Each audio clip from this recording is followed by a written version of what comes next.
Very glad to welcome all of you to the historic city of Benin for the opening ceremony of the 20th edition of the National Sports Festival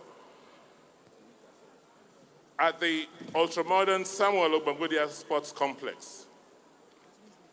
The sports festival suffered several postponements due to the disruptions caused by the coronavirus. That we are holding the games today is a testament to the indomitable Nigerian spirit and our determination to, at every point in our history, rise above ominous challenges that threaten our unity and survival. The National Sports Festival has a very unique history, which is deeply rooted in the sad experiences of the Nigeria Civil War. The first edition of this festival was held to bring our different peoples together to compete and find purpose in the bond that holds us together as brothers and sisters, notwithstanding our different ethnic origins, gender, religion, and language. Today, our country is in dire need of peace, tolerance, and brotherhood. That is why we felt the necessity to host these games, despite the challenges, so that we can rekindle the vision of our past leaders in the same quest for excellence, friendship, and respect, particularly among the youth of our nation. The Samuel Ogbamudia Complex, where we are holding these games,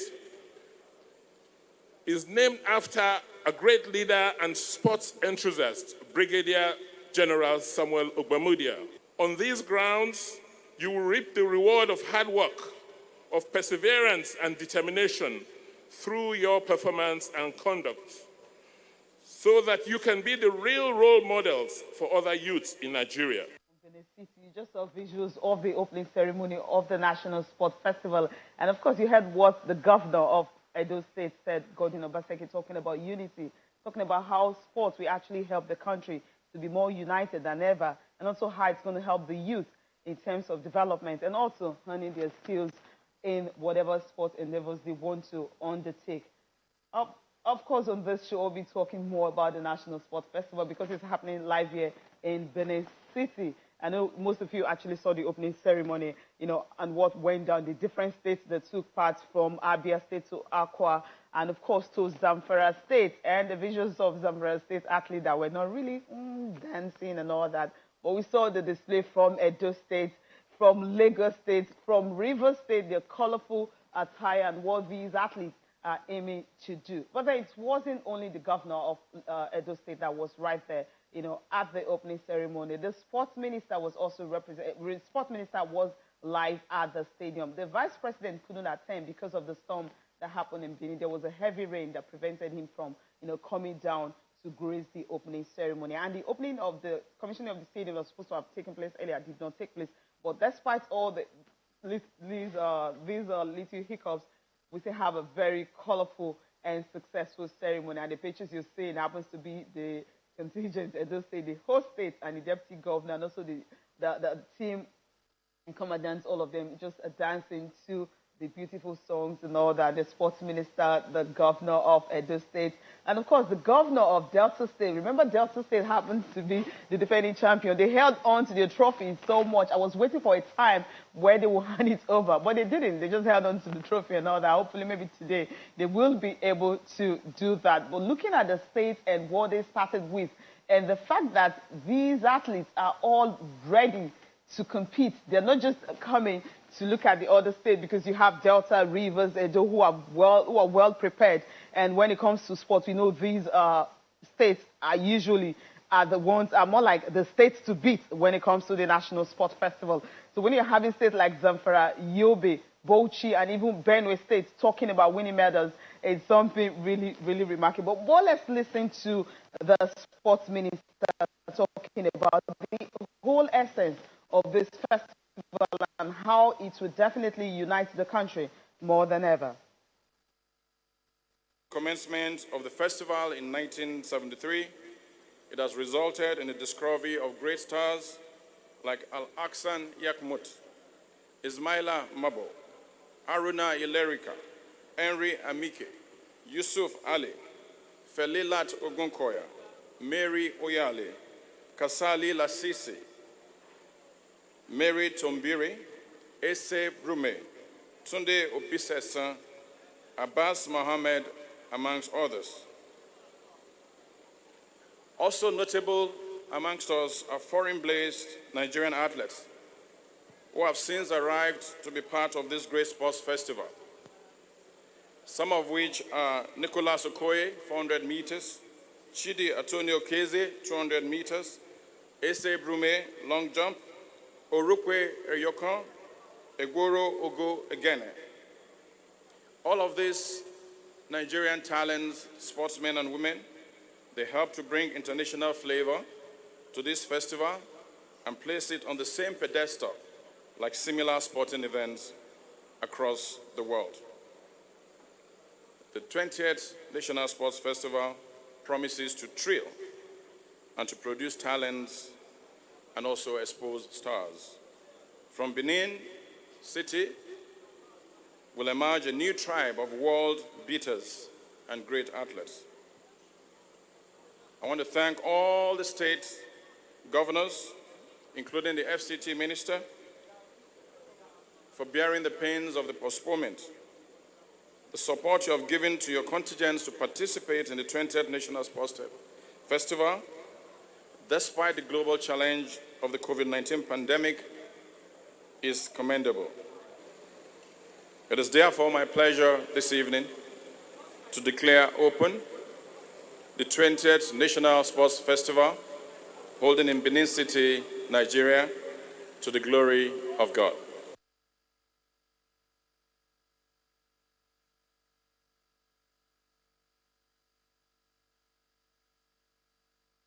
And of course, it's going to showcase the best talent in the country.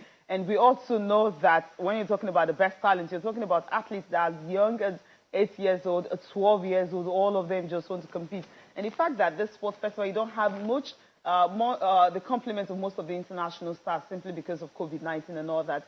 So it's definitely going to help some of these young athletes to compete fairly and also, just dream of winning medals for their state. Now, let's talk about Bauchi State.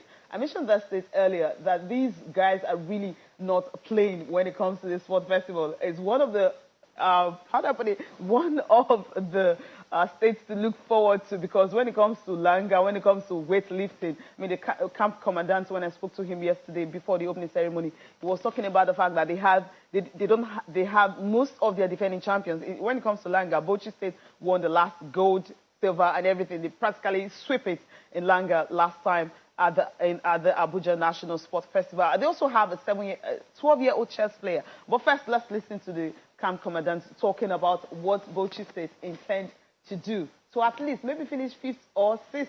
They're not targeting the top sports, but they know that with the athletes that they have, they can definitely maybe surpass some other big states. Honestly speaking, the preparation we made as of before was heavy.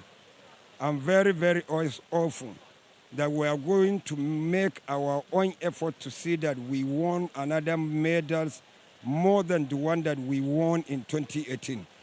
We have confidence in so many of our players as of now.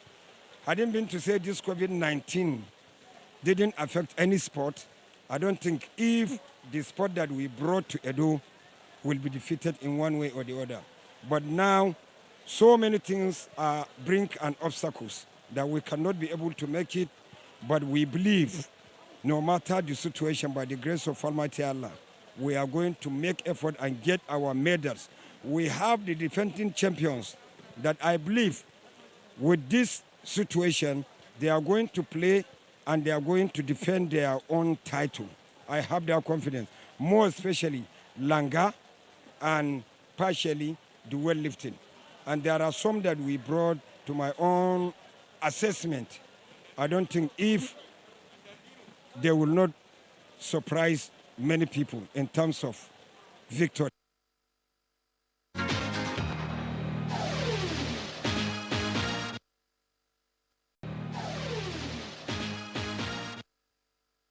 Welcome back. Of course, listen to what the sports minister had to say concerning that, and also you also listen to the Bauchi commandant talking about how ready they are. But Abia State is another state that are also talking tough. I mean, they've got gold medalists from the last National Sports Festival, and that's the reason they feel that they can also compete so well and also beat some of the big states. We came prepared, and we came with over 16 sports in total. We have, like when it comes to para lifters, we have world record holders there in Kung Fu, in athletics. We have so many athletes that have represented Nigeria in all over. So we are very, very confident that we are coming top.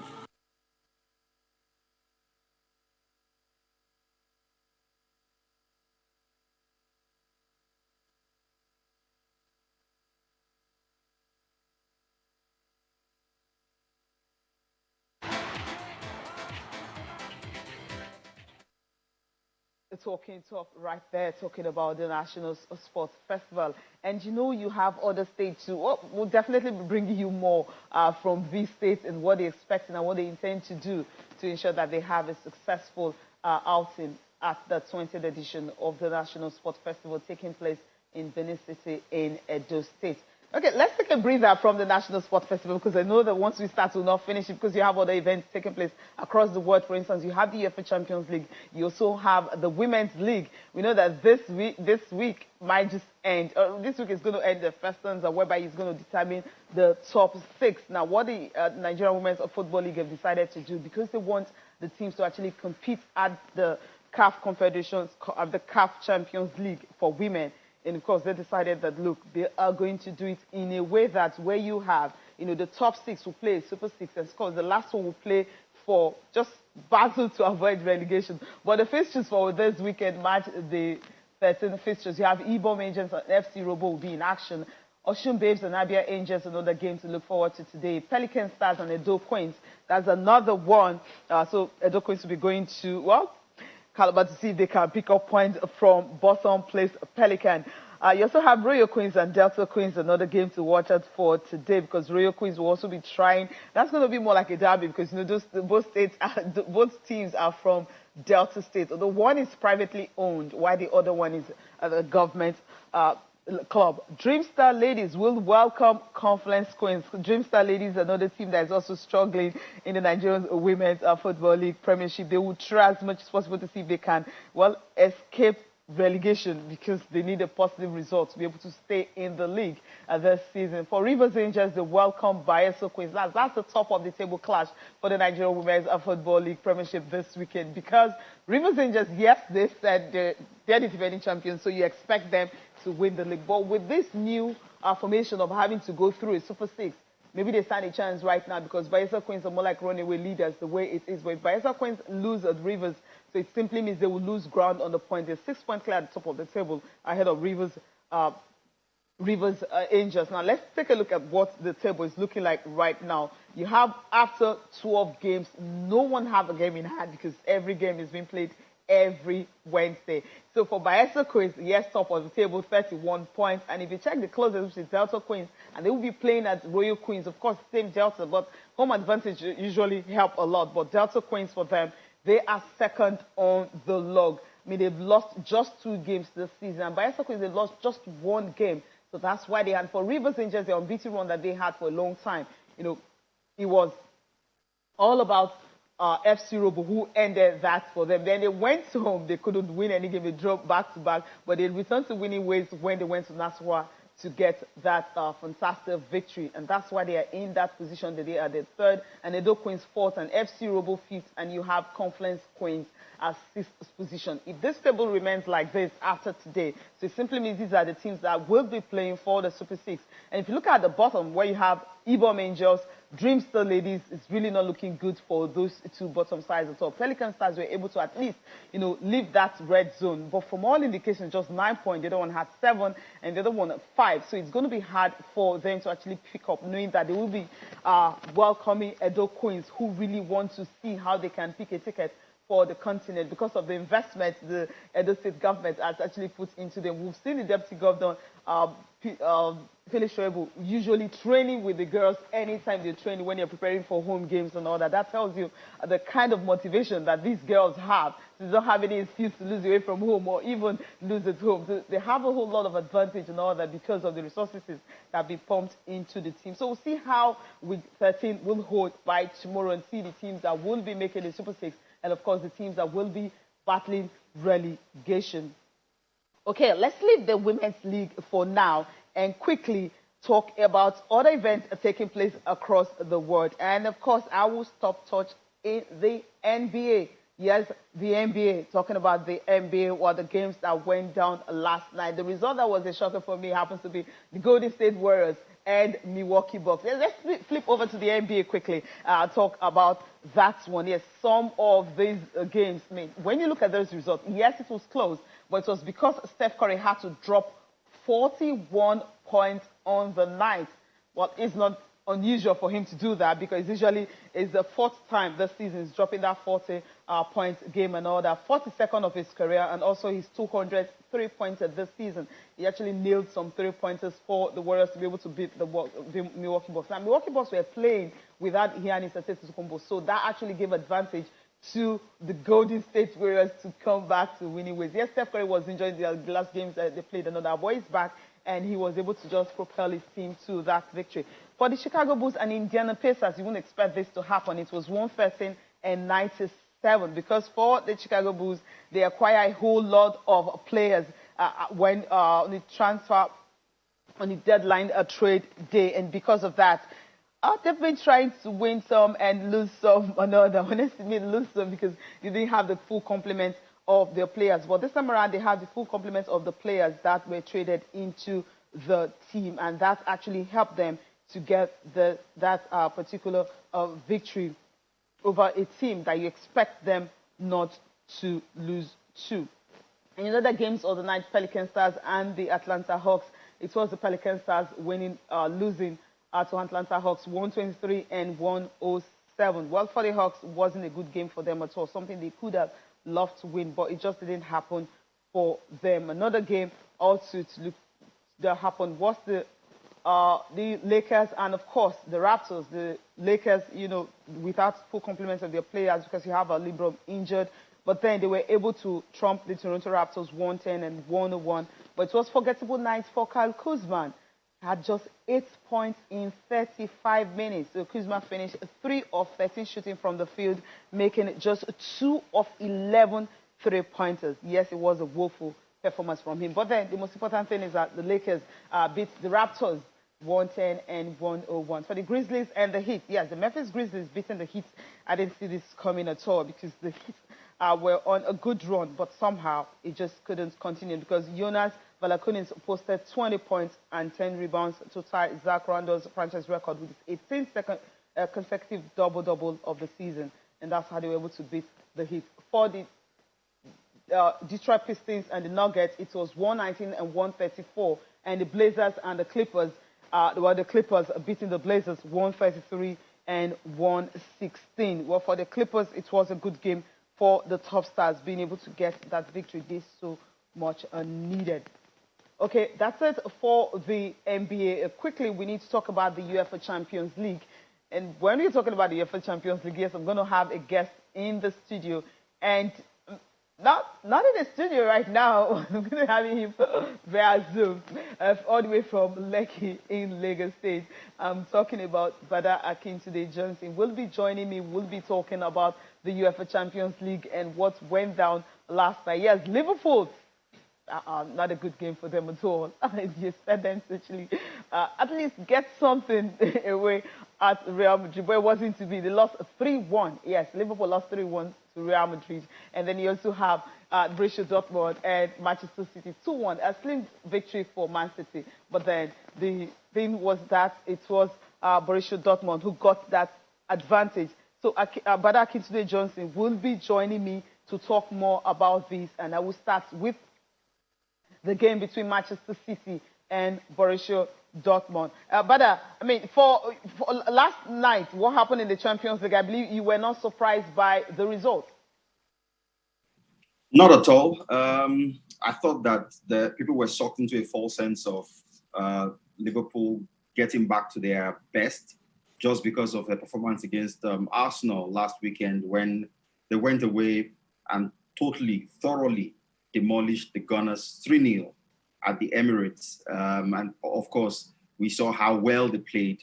And so people believed that the old Liverpool, the Liverpool that won the Champions League 2 years ago, that won the league last season, was back. But they were quickly, all of those optimists were quickly brought down to earth by a super experienced, super professional Real Madrid team in last night's UEFA Champions League quarterfinal first leg game.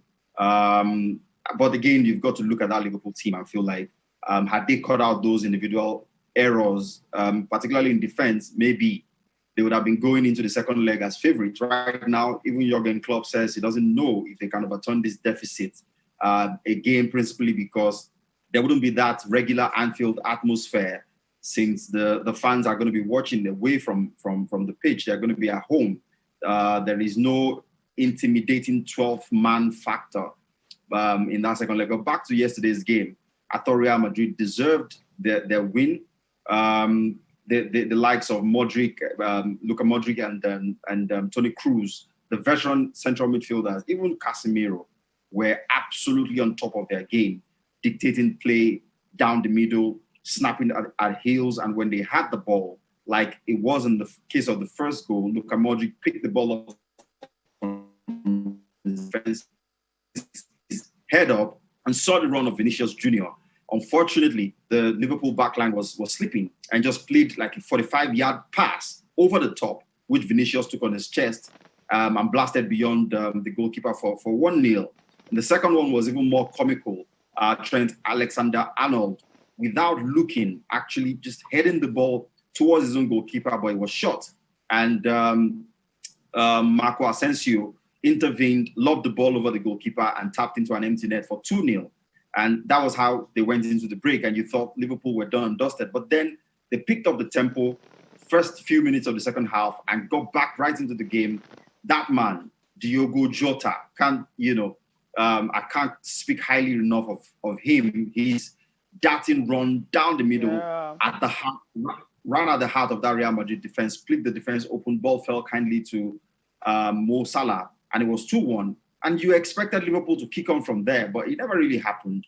Real Madrid kept their composure, kept passing the ball around, kept keeping the ball and limiting the incidences of counterattacks for Liverpool to very few and far between as the game wore on. And it was only a matter of time, to be honest, before Real Madrid scored again. And it was that man, Vinicius Jr. It must be said again, we have to look at the goalkeeping of Alisson, because Vinicius just played the ball in between the legs of the defender, but the pace on the ball wasn't so great, and the power on the ball wasn't so great that the goalkeeper shouldn't have saved it, but he didn't get down quickly enough, and the ball crept in for 3-1. And you look at how, the two teams performed on the night, that you feel like Real Madrid deserved the win, deserved the advantage, the 2-goal advantage. And so the question then becomes, does Liverpool have what it takes in the second leg, especially if you look at the last 6 results they've had at home this season,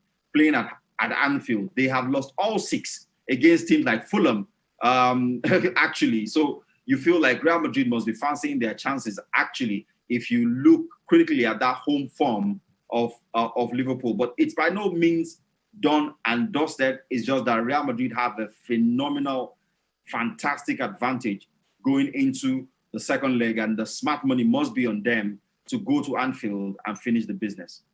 I mean, let's just listen. Well, the game, he actually accepted that defeat. He didn't expect it to happen, but he didn't have a choice than to accept what happened against Real Madrid. Hopefully, they need to also fight back, knowing that the second leg is going to be, of course, at Anfield. And we know Liverpool, the losing run at home recently is enough for that, and that's maybe my first concern. What I think about that, we, especially in the first half, we didn't play good enough football. So we pressed them kind of okay. They were under pressure, had to shoot a lot of long balls without a proper target. We won these balls, but we gave these balls pretty much with the second pass away again. So that didn't help. And a game is a summary of momentum, if you want. And we always, when we had this good momentum that we won the ball, then we changed that immediately by giving the ball away. Football is a game with a lot of where mistakes are completely normal, but you have to make the mistakes in the right spaces. If you do that, then you can win the ball back by counter-pressing or stuff like this. But when you are in completely unexpected situations, pass the ball in the feet of the opponent. More than the 3-1, I'm not sure, to be honest. The situation with Sadio, I have to say, what the ref did tonight, I don't understand. For me, that was something personal because he did deal with the situation from Sadio, which is a clear foul, like it was a diver or whatever. And from that moment on, Sadio could go whenever he went down. He didn't get anything anymore. So, and that's just not right. And that's what I told him after the game, that I just thought he was unfair with Sadio. So, and that's how it is. But that doesn't change anything at all. And it's not, he didn't lose the game. We were not good enough to get a better result. But in these moments, obviously, you need just an okay ref. That would have been already enough.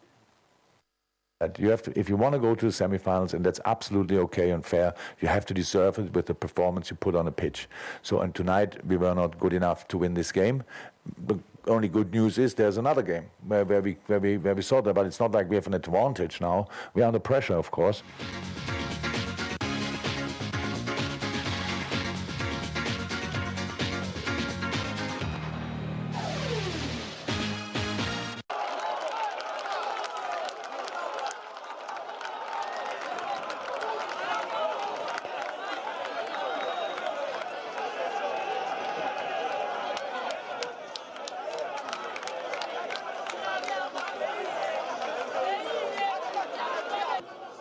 For Plateau United. It's now Plateau United 1, Rangers International yet to score.